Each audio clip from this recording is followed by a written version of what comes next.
நடந்து முடிந்த பாராளுமன்ற தேர்தலில் நம்முடைய கட்சிக்கு வெற்றிக்காக மிக கடுமையாக உழைத்த அன்பு தலைவர் ராகுல் காந்தி அவர்களுக்கும் அன்பு தலைவர் மல்லிகார்ஜுன கார்கே அவர்களுக்கும் மனமார்ந்த நன்றியை தெரிவித்துக் கொண்டு தீர்மானம் ஒன்று. தமிழக வாக்காளர்களுக்கு நன்றி.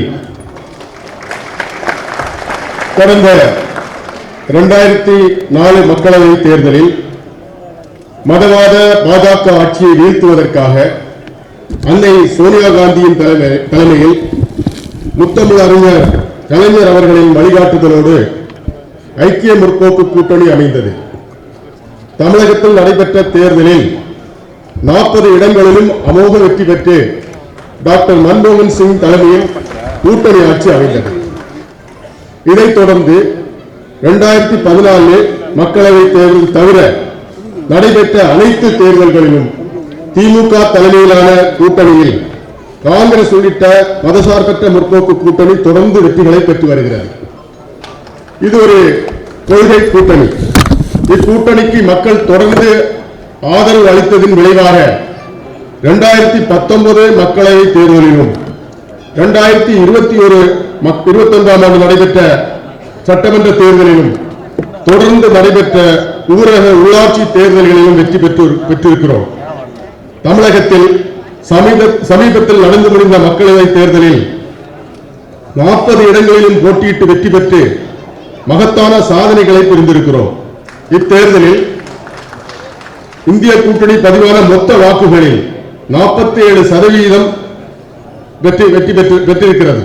நடைபெற்ற வாக்குப்பதிவின்படி தமிழகம் 234 சட்டமன்ற தொகுதிகளில் 223 சட்டமன்ற தொகுதிகளில் அதிக வாக்குகளை பெற்று அனைத்து மக்களின் ஆதரவை பெற்றிருக்கிறது.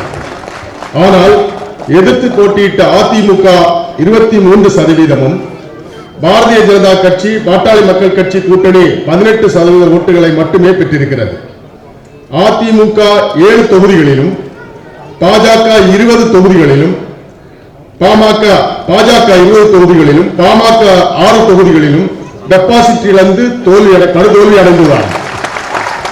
இதனால் இந்த தோல்வியை மூடி மறைக்கிற வகையில் திரிப்பு வாதங்களை அதிமுக பாஜக செய்து வருகின்றனர். ஆனால் இத்தகைய வாதங்கள் தமிழக மக்களிடம் எடுபடாது.